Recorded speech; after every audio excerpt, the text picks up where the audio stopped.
So it was necessary to help you to understand that you are emitting a vibrational signal in order to help you to understand that your signal that you are emitting is being answered all the time, and that's what equals your life experience, period.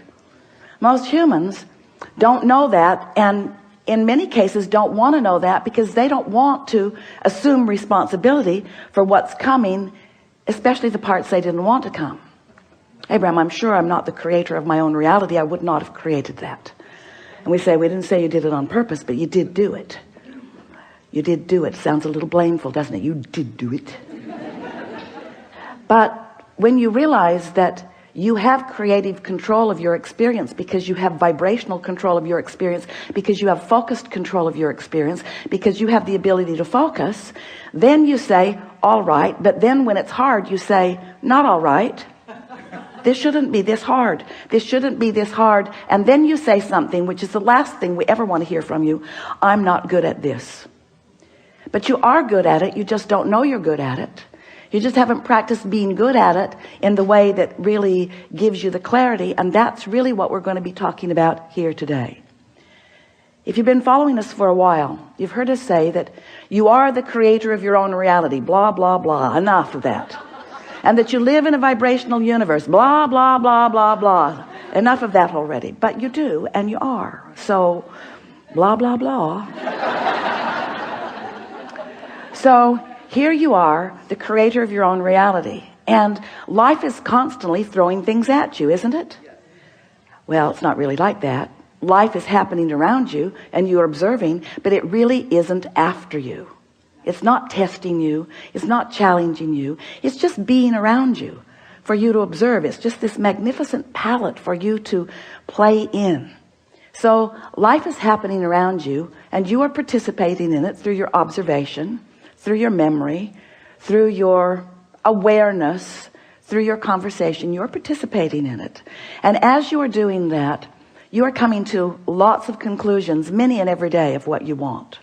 Because life helps you to know what you don't want. You know what you don't want. You know what you do want. You know what you don't want. You know what you do want. It's just this wonderful variety or contrast that helps you to come to important personal conclusions.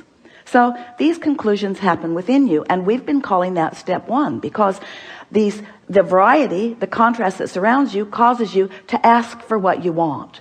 Whether you use words or not, you just constantly keep coming to personal preferences. You were born like that. You've always been like that. You will never stop being like that. We want you to accept that you are like that. It's a good thing. Step one is a really, really good thing. You're asking constantly. It is the basis of the expansion of the universe. It's a wonderful thing. So you're asking, step one. Step two, not your work. That's where law of attraction and the source within you answers what you're asking for. When you emit a signal, the signal is answered. So ask, answer, ask, answer, ask, answer. But your discomfort is that there often appears to you to be quite a time gap between your asking and the universe answering. But there is not a time gap between the answer. There's just a time gap between you getting up to speed with the answer. You say, hey, Abraham, that can't be right, because I want it. I'm paying attention. If it were there, I would know it. And we say, it comes in a vibrational form first. And you say, oh, so that's the catch. You're giving me something vibrational that I can't see or hear or smell or taste or touch. So you can say all day that when I ask, it is given. Write a book about it if you want, Abraham. You can say that all day, but to me it doesn't feel like it's being given. And we say that's because you're in a different frequency from what you're asking for. You have to line up with what you're asking for. In other words, when you want more money because you clearly do not have enough, when you feel frightened or bound or in trouble financially or just not satisfied, when you feel that way, you are that way. And you say, no, I feel that way because I am that way. And we say, no, you am that way because you feel that way.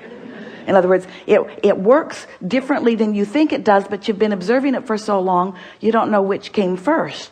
But what comes first always is your vibrational countenance. And then the manifestation just matches what you feel like.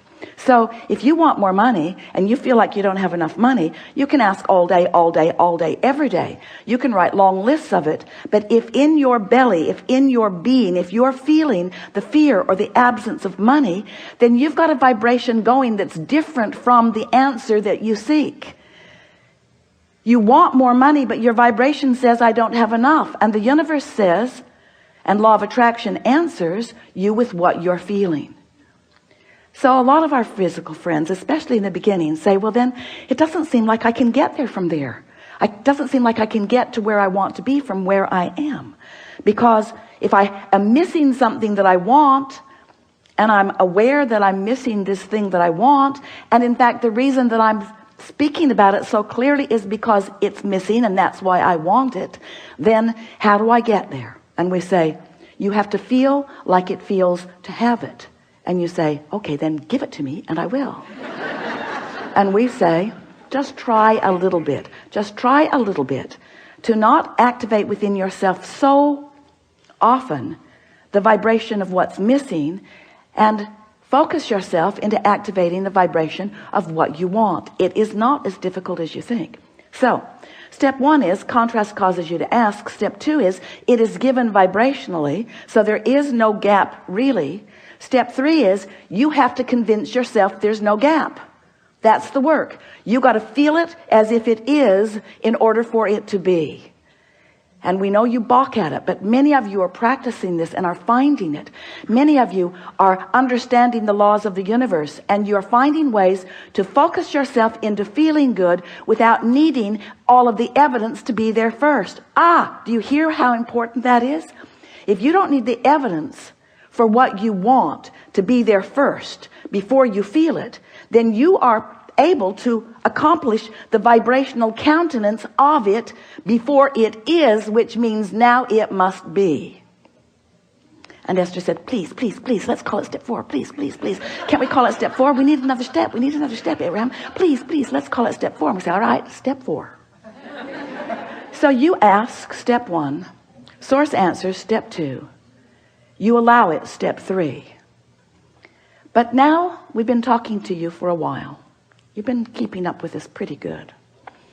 And we're saying to you that if you don't try so hard, if you just accept that you are naturally good feeling beings, and when you wake up in the morning, before you start thinking about the things that you've got to do that you don't want to do, before you start remembering the injustices of yesterday or 10 years ago, before you remember that you're going to that place today to work that you really don't want to be, before your kids get up, before any of those things happen that challenge your sense of well-being, if you can get hold of that sense of well-being and just sustain it for a little bit with really general thoughts, because if you get specific, it usually doesn't work as well.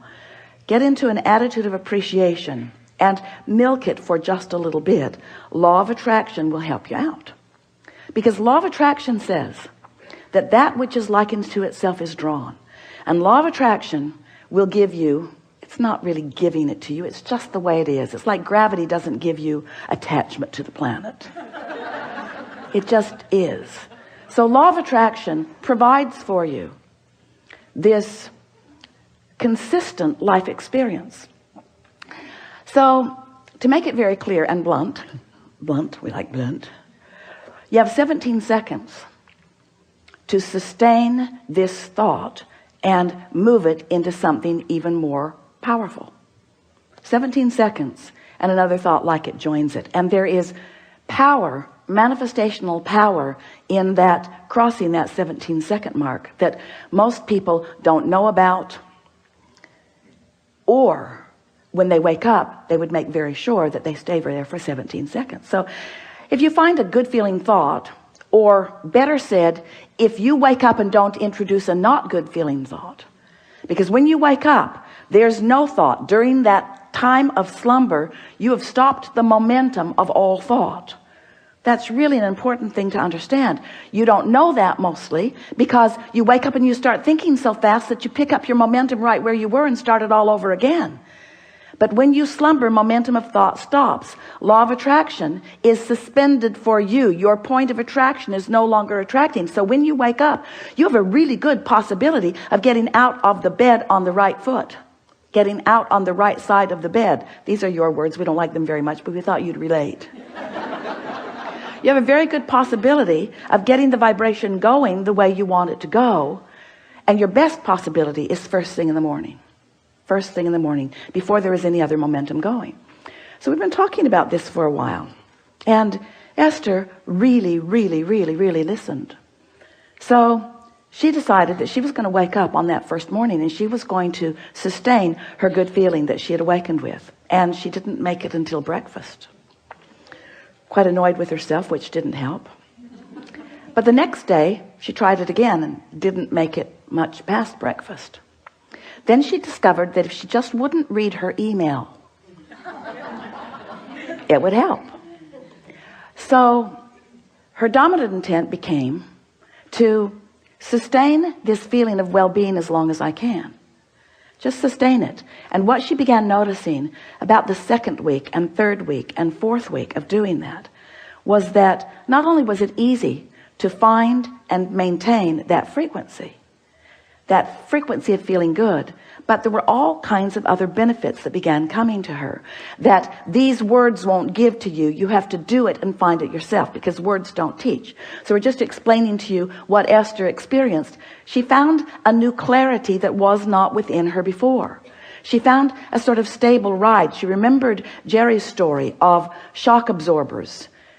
He used to tell a story about he got a new car. He was test driving it. It was a beautiful Cadillac and it was in San Diego. And the salesperson took him down a road that Jerry thought no nice car should ever be on. And he was amazed at the ride that that car gave him, even on a very bumpy road, because the suspension system, the shock absorbers were such that even though there were bumps in the road, he did not feel them in that car. And he used that analogy always, and it's the same analogy that we're offering to you here. When you find vibrational alignment with who you really are, and you sustain it for a period of time, what happens is you get shock absorbers. So even though the same sort of things may be happening around you, you might even see some of them, although law of attraction makes it less and less likely that you're going to participate on any personal level with anything unwanted once you begin sustaining this vibration of well-being. But the whole point of all of this, we don't want you to become so vibrationally snobbish. Esther says, I'm a vibrational snob. I like clarity and I will not accept confusion. But when you care about how you feel and you practice it until you're in this place where you are sustaining it more consistently, then you don't feel like you felt before. You know how when you first start knowing that you are the creator of your own reality, and you get feeling pretty good, and then someone says something that takes you away from your good feeling, and you think to yourself, I'm never talking to you again. I'm going to avoid you. You are a downer. But then you find yourself in a sort of state of avoidance everywhere. You can't watch television. You can't really go out in the world. You have to give your children away. You just can't barricade yourself into enough solitude to really maintain the vibration, and you give up so much by trying to do that. The benefit of alignment shouldn't have to pay the price of being a hermit. You should be able to practice your alignment until you're so good at it that you can go anywhere, be anywhere with anyone, and maintain your vibration. And let's call that step 4. Because Esther wants to.